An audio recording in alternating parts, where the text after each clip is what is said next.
G'day cocktail lovers, I hope you've been keeping well. Hope things are as balanced as they can be in your world. We're all over the place in different parts, different levels of stress, different levels of the old COVID and whatnot. But hey, let's take a few minutes out to enjoy a cocktail. I'm putting this up in the week leading up to Christmas, and I thought, why not do some more Christmas or seasonal themed cocktails. It's seasonal themed cocktails this week. They were purely Christmas last week. This week I'm going seasonal because it's the solstice in my part of the world. It's the summer solstice. We get the longest day of the year.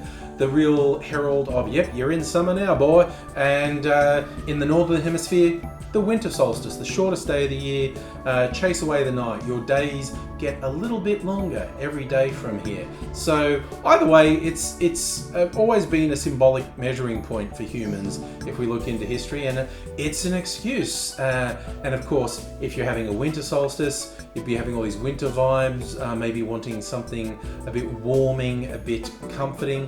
Whereas here, having a summer solstice, we're looking for, the bright outdoorsy stuff. And I did quite a bit of searching online for solstice themed cocktails, and I found one that was very close to what I liked, and I improvised a little around this. So this is essentially my creation. It's a riff based on what other people had suggested for solstice cocktails. So let's get into it. And I'm starting. Yeah, okay, this is another one that would be difficult to copy exactly.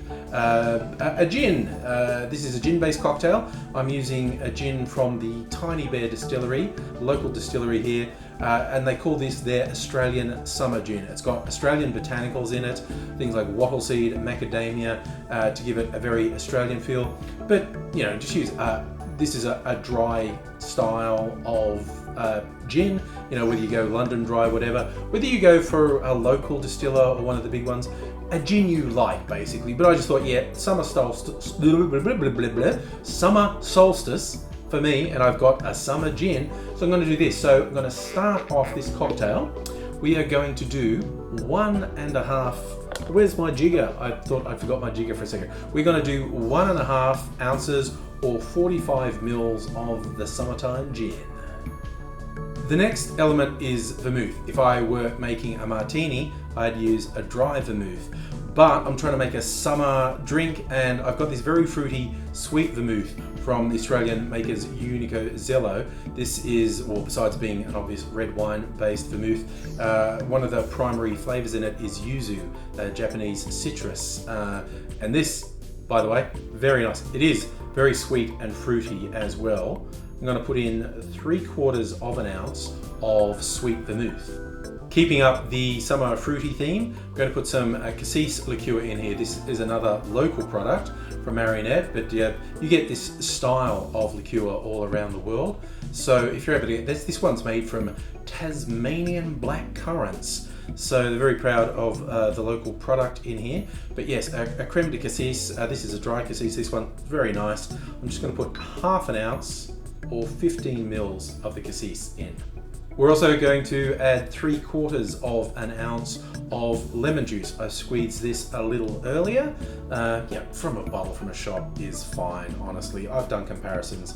It's very hard to tell the difference. But if you can get fresh squeeze, get it, and go for 3/4 ounce of lemon juice. The final touch is a little sweetener. You could use plain sugar syrup for this. If you have an oleo saccharum, even better. That'll give it a bright citrusy thing.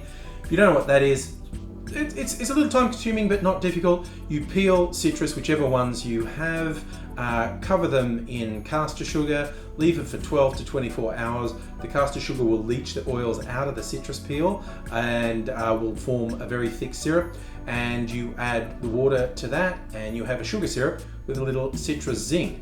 This one was made to a recipe I found online. I'll try to remember to put how to make it in the description. This is actually a milk clarified sweet and sour mix. You start the normal process with the oleo saccharum, putting the sugar on the peel, but instead of adding water, you actually add fruit juice, the juices that you've got from the peels. So you actually mix the syrup with fruit juices, and then that's been milk clarified and it's made this really nice sherbety, zingy flavor. This is really quite good. Again, a little bit fiddly, but quite good. I'm just going to put half an ounce of this homemade sweet and sour mix in. We add ice to our shaker, put it together, bang it in hard, and give it a good hard shake for about 10 seconds. I'm just going to strain this with the Hawthorne strainer because this is a summer drink. I don't mind if there's some little ice chips in it from the shaking. Straining it into a Nick and Nora.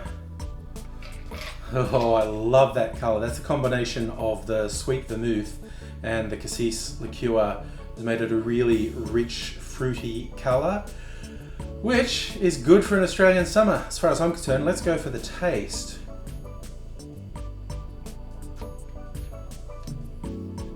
Oh, yeah. Oh, I was just imagining, like, this is really good as it is. What you could also do with this, make a batch of these, put it in a jug, and either soda water or a sparkling wine, and just have a big jug of spritzers, like with friends, just in the yard or by the pool, pouring it into some tall glasses over ice. I mean, it's really nice like this, but when I just got all those fruity flavors. Oh yeah, I think this would make a really good spritz. You could just like add Prosecco or just soda water or maybe tonic, and yeah, pour it over like a Collins glass with ice, stick a straw in, sit in the sun, and while wearing your SPF 15 plus sunscreen, we don't want cancer, kids. Yeah, this one's a winner. It's really nice like this, but I think it would really lend itself as a highball or a spritz. Just those flavors are great, those fruit flavors, the combination from the sweet vermouth and the cassis liqueur is really good. And the gin is there, it's subtle, because those quite sweet flavors have, I guess, taken the forcefulness of the gin. Gin by itself can be quite strong, but those sweet flavors have struck a bit of a balance between all the elements in here. I even forgot I put lemon juice in here. It's like, considering I was winging this a bit, this is really well balanced. I didn't test it before I made it. This is one I'll recommend to you. Pretty simple: gin, sweet vermouth, creme de cassis or a similar fruity liqueur, a sweetener, lemon juice, and yeah, if you're feeling adventurous, in a tall glass with ice, add something sparkling to it, and I reckon you've got yourself a real treat. I'm going to stick with this one. Thank you for coming along for the ride. Hope to see you again soon. So hey, if you're not already subscribed to the channel, it would be great if you did subscribe. Even hit the little bell so you get notifications when I upload. Tell your friends they should come along. And yeah, let me know.